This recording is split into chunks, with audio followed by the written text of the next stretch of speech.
That's it, boys and girls. There's a body drop.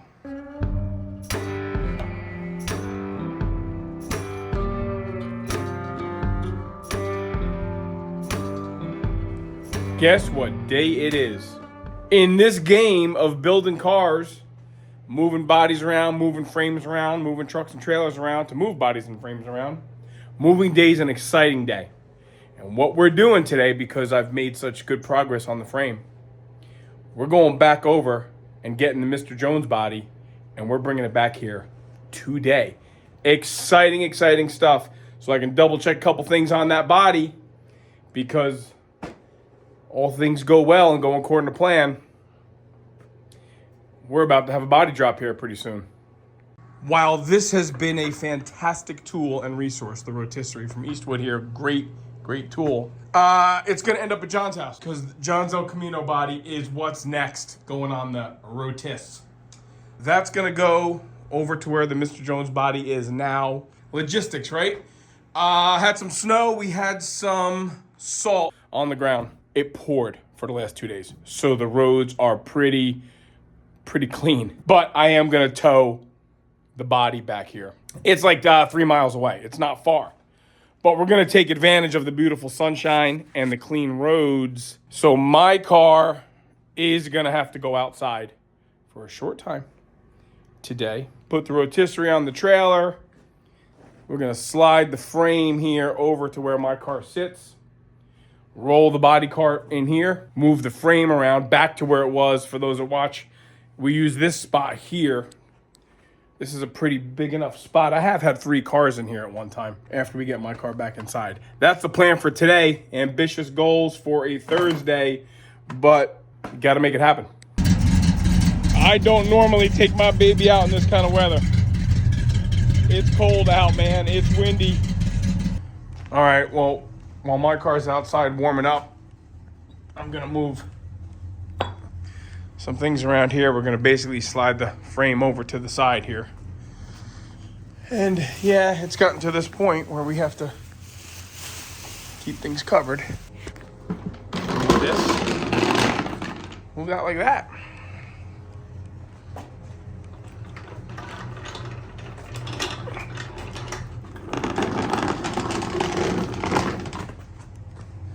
Cool, right? Don't get comfortable in this spot. This is not your room. Don't get comfortable here. Although it is the W31 bay, that W31 does not get to stay in that bay. Out of the 913 built, 2 of them are here. King of second guessing, I put the frame back over this way. Pretty close to where it was. So we'll get the body cart in here, kind of at an angle. We can shove it back here in this corner. Then all we got to do is get my car in, and then I can play around with stuff afterwards. It hasn't been long, but it feels like it's forever. I'm so used to seeing that silly car body in the garage that it's going to be exciting to get it back. What are we doing? All of this work in this car, and it's going to be left like this. I don't know. Part of me is like, I'm just seeing this for the first time. It's just so weird when you immerse yourself in what you're doing and you're concentrating on the task at hand, you rapidly forget about what's behind you.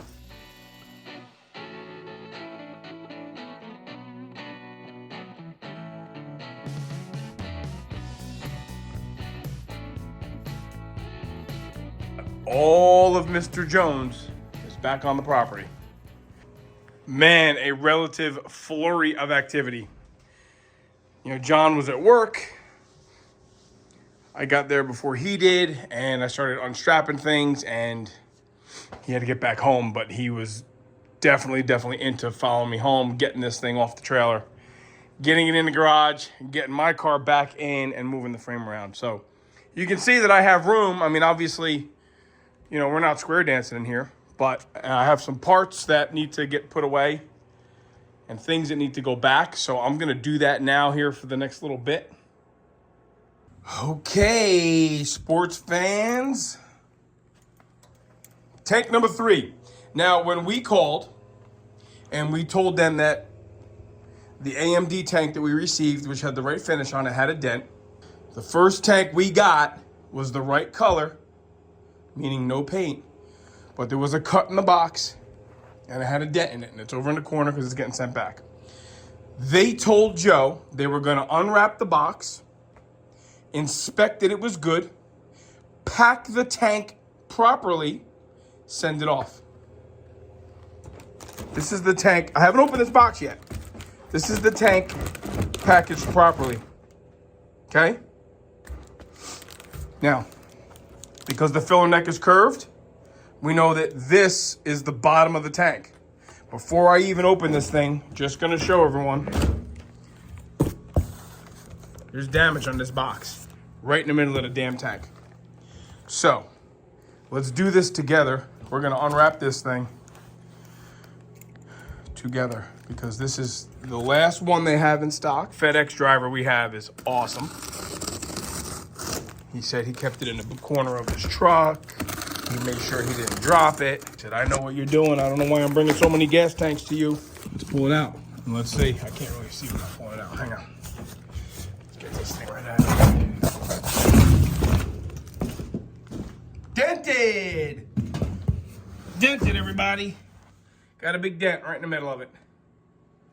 Yep, right by where that box was ripped. I have a sneaky suspicion Joe's gonna say to use it, only because he's getting so frustrated. But truth be told, that's a friggin' dent in a brand new gas tank. I have 3 gas tanks in stock here, everybody. Not one of them I want to use.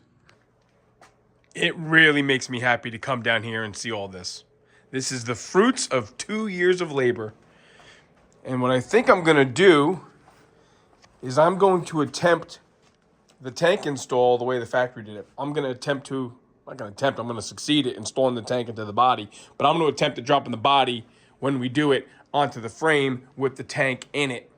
Because if anybody's done a fuel tank between frame rails and working up and over your head, it's a pain in the neck. So literally pain in my neck. So I think because I have the aft end of the car kind of cantilevered over the body cart, I think I'm gonna get that tank in there. Put the sending unit in, put the mat in. I have the mat on the hood of my car, the roof of my car over there. That'll be the plan. And what I am gonna do today is double check, triple check all my things. Kind of go over everything, make sure it's how I want it. And then, I guess, give it the sign of the cross and wish it well. All for the sake of content, let me share with you folks a mistake I made. I made a mistake and I'm really upset about it. I kind of remembered that I did this, which is one of the reasons why the body's back here. These holes in the floor are for seatbelts. On the underside of those floor supports originally were welded on nuts. The issue is those floor supports didn't fit this car the way I like them to fit, so we opted for a lesser, quite honestly, grade floor support that ultimately fit better, even though I did have to modify them to fit ultimately as well as I wanted them to.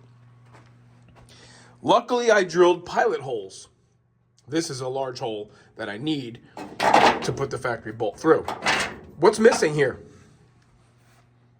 What's missing is the friggin' nuts on the underside of the floor supports. And yes, the underside of this thing is all painted. I don't want to get underneath this car after it's been on a rotisserie and I could have had it flipped nicely. Now I got to get underneath this damn thing and weld over my head. The middle ones I'm not too worried about here. These right here, I'm not ultra worried about those because we can lay underneath the car. It's just the drive shaft in the way and we can, put a nut under there. You just need 2 guys, but that's easily done, and I'd rather do that with a lock washer and something than go burning paint because it's just going to flake off and look like you know what. These over here, you can't really get to because the frame is right inside here, the frame of the car. So once the body's on, unless I had the seatbelts right now, which I don't, although, all right, couple options. I might have, the original ones were shot. I might have a set of seatbelt retractors out of the Rally. Okay, so I came out here to the Rally 350 we have, and the good news is the seatbelts are here. However, they're rotted pieces of garbage. They're not going in that car. But you see what I mean? That's what I need. Somebody tell me why I can't do this. Why can't I take the bolt from underside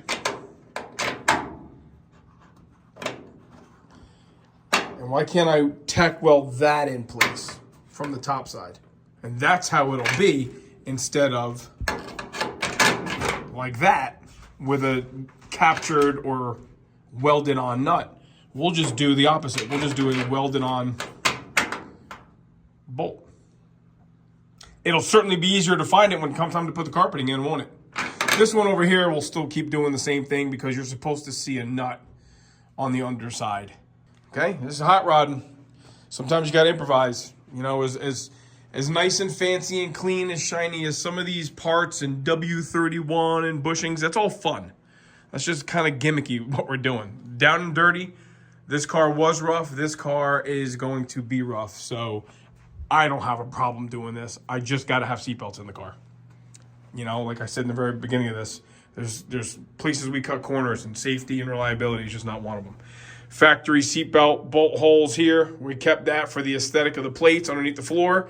Happy about that, but not going to forego front seatbelts. All right, cool. I'm going to solve the problem real quick.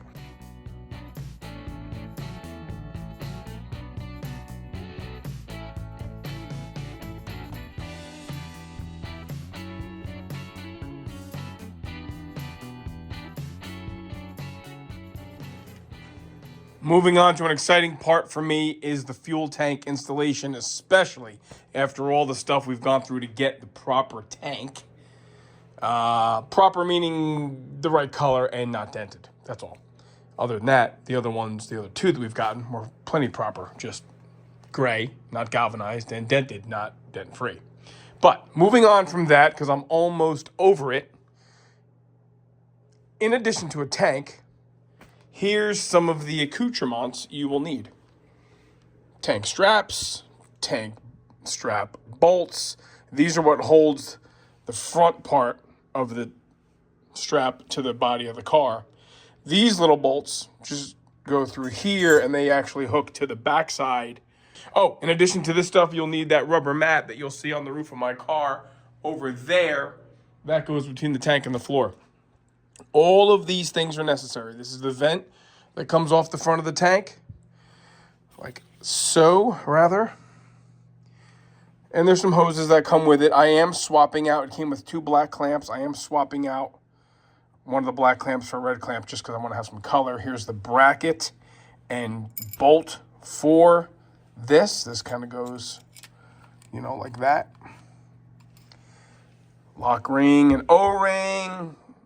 2-line sending unit, right? We have a W31 here, so it's going to have 2 fuel lines. And the sending unit wire lead, brown. This comes off that tower on the sending unit, goes along the back of the tank, gets taped down to that, and goes through the hole in the bottom of the trunk. All of these things are necessary to do a proper tank installation job, and what I'm going to try and do is I'm going to attempt to mount it into this nice, beautiful new trunk floor we have. Kind of like I believe the factory would have done it, and then drop the body on the frame when we do that as one piece. I really don't think it's the most efficient way to do it with respective to an assembly line procedure that these guys would have put this tank on. If anybody's done it between the frame rails, you know what I'm talking about. I think the most efficient way to do it would have been to put this baby on there and then drop it all down in one shot. Gonna leave our mark on the car. Boom, the auto refinery's building this car. It'll get covered by the tank and the mat. You'll never see it, but if the tank ever comes down, it's gonna be buried under here. We know it's here for good. All right, got the tank in. I got the underside of the body work, I think, kind of sort of done. For now, I'm not saying that this is going to be forever, but what I am saying is I intend to put this here body on this here frame. Mainly because I need to consolidate stuff. And also, I want to make sure that all my holes line up with all my provisions in the body. Once that's all together, we can get to doing other things like suspension and whatnot. Some of you long-term loyal viewers will recognize some of this apparatus. We're going to use the hoist in the ceiling. We're going to start pulling some weight off of this body cart. What I intend to do is use my lift plate and hook it to that hoist and just start taking a little bit of weight off and stabilizing it with some ratchet straps to the ceiling. This is a slow process. I am not going to rush. Nice and systematic. It might not look like it, but I'm telling you, I'm being very, very careful. So the bath mat's on the roof so as to not scratch the finish. Lift plate is installed, hooked up to the winch. The winch is winching.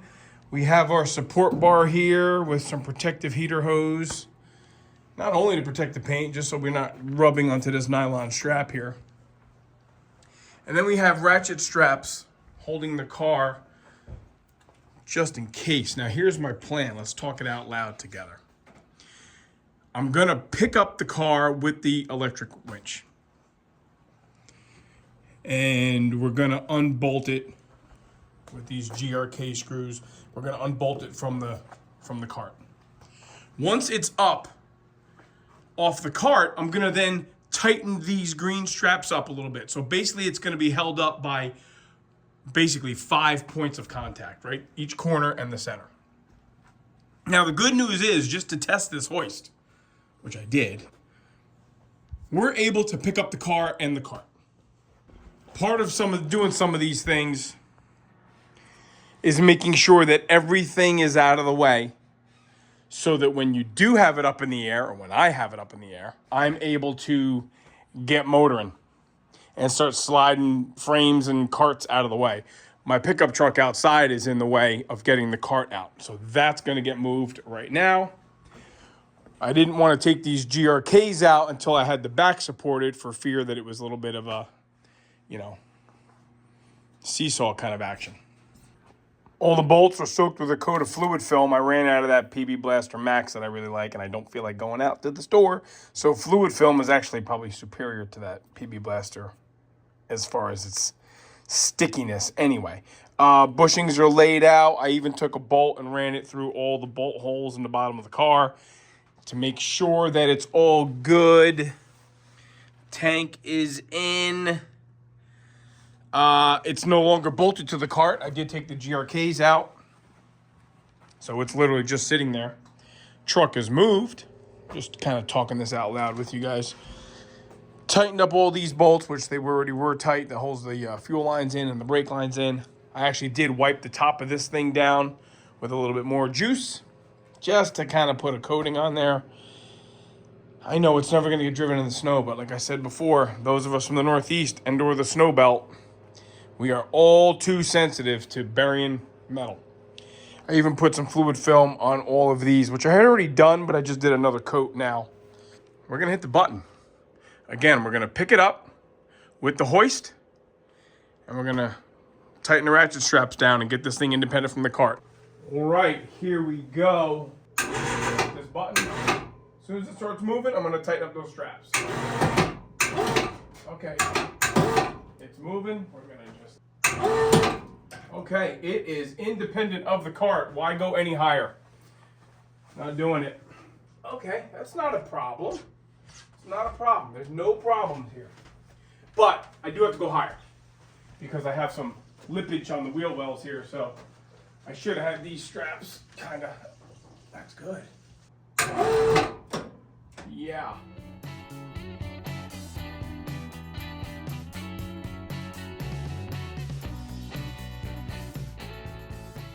So we're going to do this now, people. Now we're going to take this honey bear. Oh yeah, that's better, huh? Sure it is. Sure it is. So now, let me go back over here to what I was doing. Let's not get punchy. I have this thing, the spring perch has cleared the floor. So I'm just going to pull this thing straight back, like so.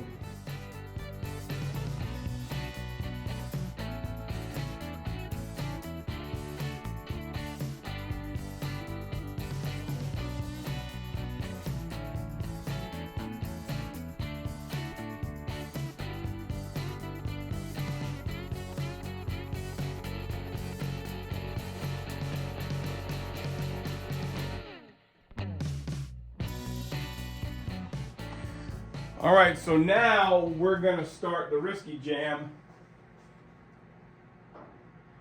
of letting this thing down a hair.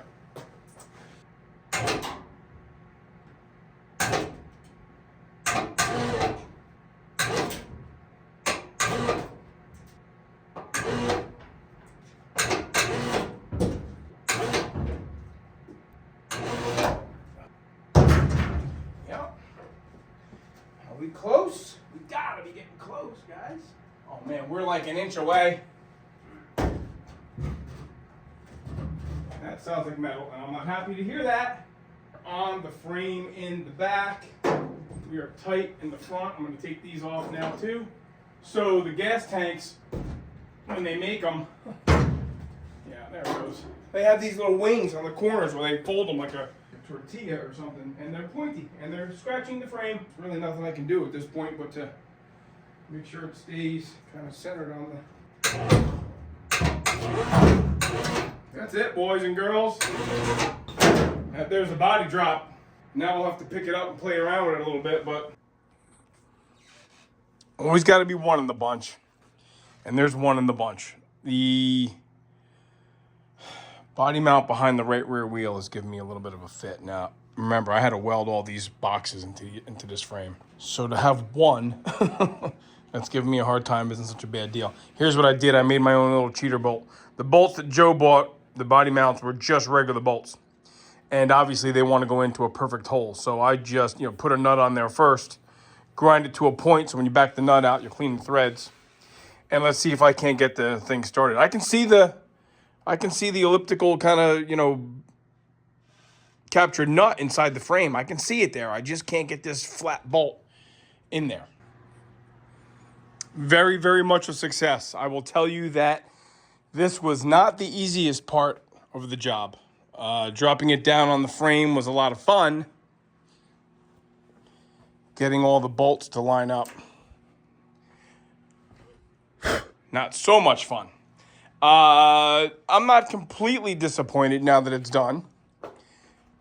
Certainly in the throes of it, I got a little cranky because, all the measuring twice and cutting once game that I do. I really thought that things would go together, textbook. And they kind of did. I just had to do a little bit of prying with screwdrivers to get, everything lined up. But there you have it. There's some idea.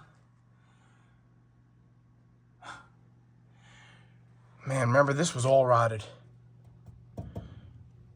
This whole thing was rotted. Why do I even have to say that? I mean, yeah, everything was rotted. So there we have it, okay? The body's on.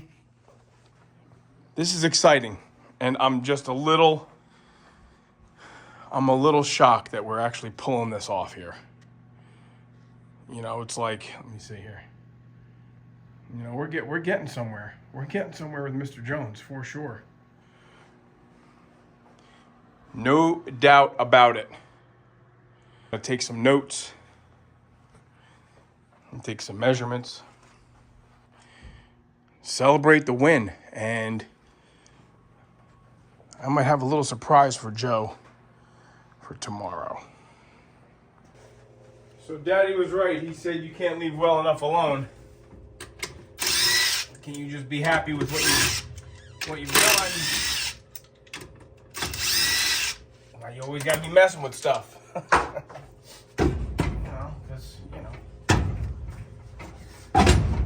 Why not? Let's just put a little style and class into this old honey, huh? What do you think? Huh?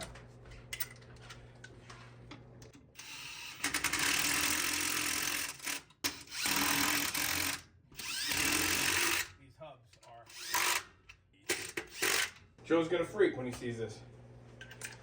Joe's gonna be like, what are you doing? Joe's a wheel guy. Joe loves him some wheels. Boom, player. Mm-hmm. Yep. What do we think of that? Starting to give it a whole new look, isn't it? Let's do the other side. The real reason why I'm doing this is that tire's leaking. Yeah, right. Can you see how nice that is in there?